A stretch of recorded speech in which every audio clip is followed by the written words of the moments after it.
예, 신흥시장에 대해서 저희가 이야기를 해봐야 되겠고요. 특히 이번 주에는 워낙 이벤트들이 많다 보니까 과연 여기에 따라서 앞으로 신흥시장들에 어떤 영향을 줄지도 저희가 체크를 해보도록 하겠습니다. 글로벌 모니터 안근모 편집장과 함께합니다. 어서 오십시오. 안녕하십니까. 안녕하세요. 저희가 워낙 앞에서도 그리고 앞으로도 그 주요 이벤트들에 대해서는 이야기를 많이 할 건데요. 네. 앞선 코너에서도 제가 질문을 드렸던 것이 보호무역주의가 더 강화되고 이벤트들이나 FOMC에서 금리 인상 이렇게 나오는 건 물론 주요하겠으나 우리 개인 투자자 입장에서 봤을 때 여기서 새우등 터지는 건 또 신흥시장이 아닐까라는 생각이 좀 들어서 그렇습니다. 좀 더 걱정이 됩니다. 신흥국 시장에 대해서 그래서 오늘 한번 중점적으로 여쭤보고 싶은데 현재 상황은 좀 어디까지 팔로우하고 계십니까?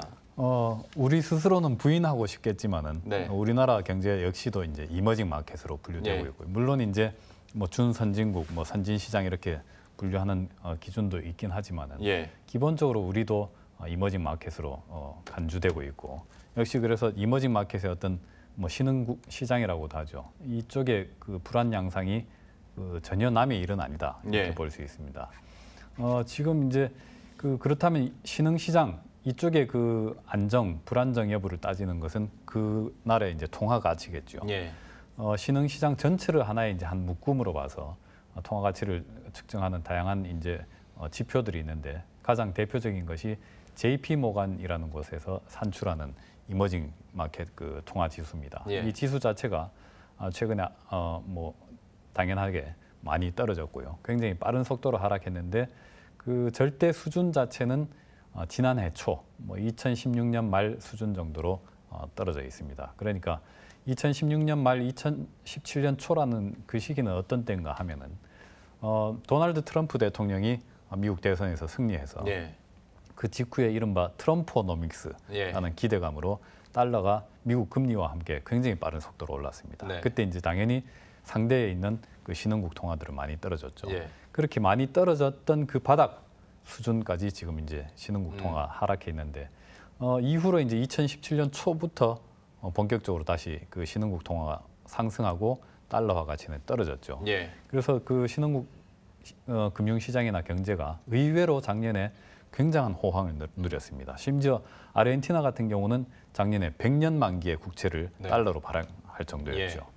그만큼 이제 신흥시장 분위기가 좋았고 그 배경에는 달러 약세가 있었는데 이거를 지금 최근 한 2달여 사이에 모두 되돌리고 있는 그러게요. 겁니다.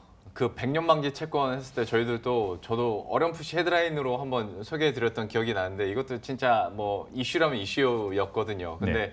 정말 이 짧은 기간 안에 모두 되돌림 현상들이 나타났고 그것 중에 하나가 이제 달러 강세 압박이 아닐까 싶습니다. 물론 언제까지 달러 강세를 미국이 용인하지는 않을 테고 어느 정도 속도 조절은 있겠으나 신흥국 시장에게는 지금 부담이 되는 환경일 수밖에 없거든요. 그렇습니다. 달러화와 관련해서는 좀 상황 어떻게 파악하고 계십니까?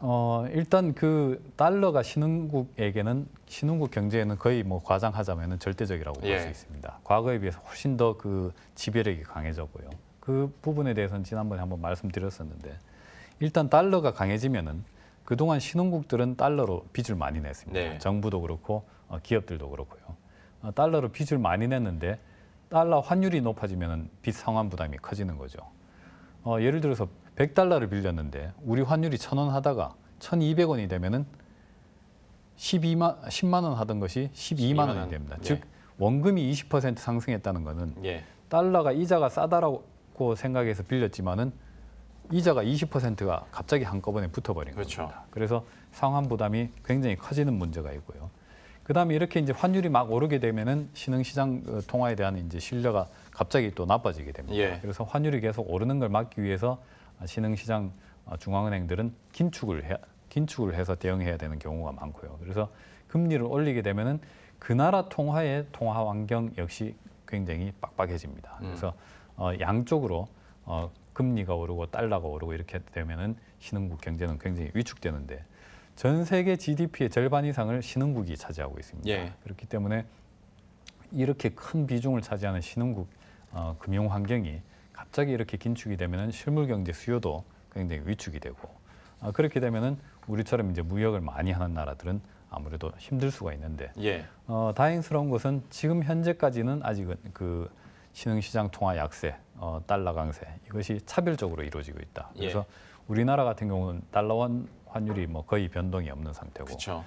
중국 신흥시장의 거의 절대적인 부분을 차지하고 있는 곳인 중국인데 중국 같은 경우도 달러 위안 환율이 굉장히 안정적입니다. 그렇기 때문에 지금 중국 정부가 어떤 환율에 대응해서 통화를 긴축하는 뭐 그런 움직임도 전혀 없습니다. 그런 점에서는 다행스럽다라고 할 수 있겠습니다. 나라별로 봤을 때 그런데 조금 더 이제 신흥시장으로 가다 보면 너무 잘 아실 거예요. 저희들도 많이 짚어드렸었는데 터키, 아르헨티나 이거는 자세히 이미 말씀을 드렸고 네. IMF와 또 이제 금리 인상에 대한 이슈도 정리를 해드렸는데 이게 이제 계속 들불처럼 퍼지면서 다시 한번 또 브라질 얘기가 나올 수밖에 없단 말이죠. 그렇습니다. 브라질은 언제나 좀 불안불안한 국가 중에 하나인데 국가별로 이렇게 아르헨티나, 터키, 브라질 상황은 좀 어떻게 보고 계십니까? 예, 우리가 그 이제 지금 차별화된 이런 그 외환시장 움직임이기 때문에 네. 이거를 신흥국 위기다 뭐 이렇게 규정할 근거는 전혀 없습니다. 신흥국 통화 가치 하락 속도 측면에서도 2013년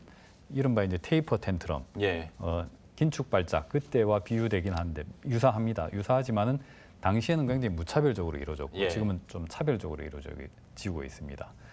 또한 그 이후에도 이른바 뭐 그 긴축 발작과 유사한 압박이 신흥국 금융시장에 뭐 여러 차례 나타났는데 그럼에도 불구하고 우리가 뭐 아르헨티나라든가 터키, 브라질 이런 데 주목하는 이유는 첫째 이게 그 지금 현재는 차별적으로 이루어지고 있지만은 네. 도미노처럼 계속 가다 보면은 가속도가 붙어서 예. 그야말로 무차별적으로 이렇게 많은 분들이 그걸 걱정하시더라고요. 그렇습니다. 예. 그렇게 이제 그 전개되는 뭐 그런 위험을 배제할 수는 없겠죠. 예.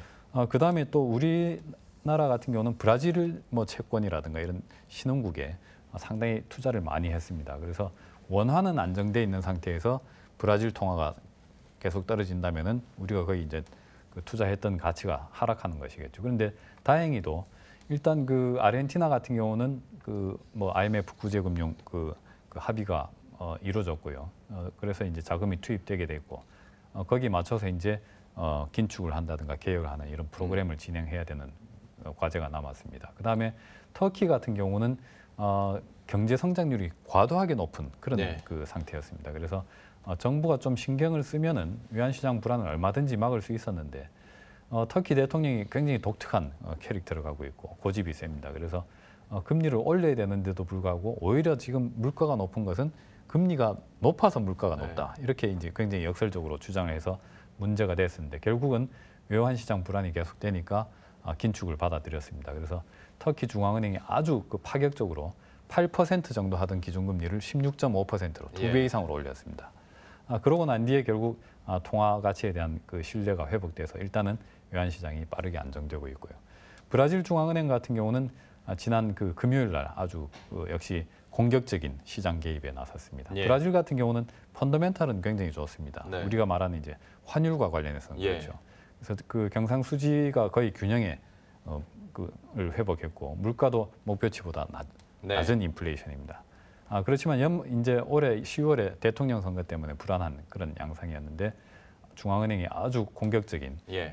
시장 개입에 나서면서 역시 환율을 일단 잡아놨습니다. 그러니까 많은 그냥 개인 투자자들은 브라질을 이제 더 이상 펀더멘털 측면에서 접근은 잘 안 하는 것 같아요. 그렇습니다. 워낙 뭐 정치적인 이슈들도 많고 불안할 때마다 막판에 나오는 국가는 또 브라질이기 때문에 과연 이제 아르헨티나와 터키 그리고 브라질에서의 이런 위험 요소들이 얼마나 가속도를 낼지도 저희가 예의주시해 보도록 하겠고요.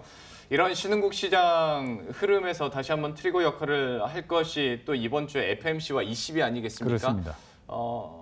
FMC 얘기부터 한번 해볼까요? 이거는 예. 워낙 이제 많은 분들이 기정사실화해서 이미 받아들인 것 같아서요. 예. 간단하게만 정리를 해보고 ECB로 넘어가보죠. 그 지금 뭐 아시다시피 이번 주에 금리 올릴 것이다라는 것은 뭐 거의 예. 모든 사람이 기정사실화하고 있고요.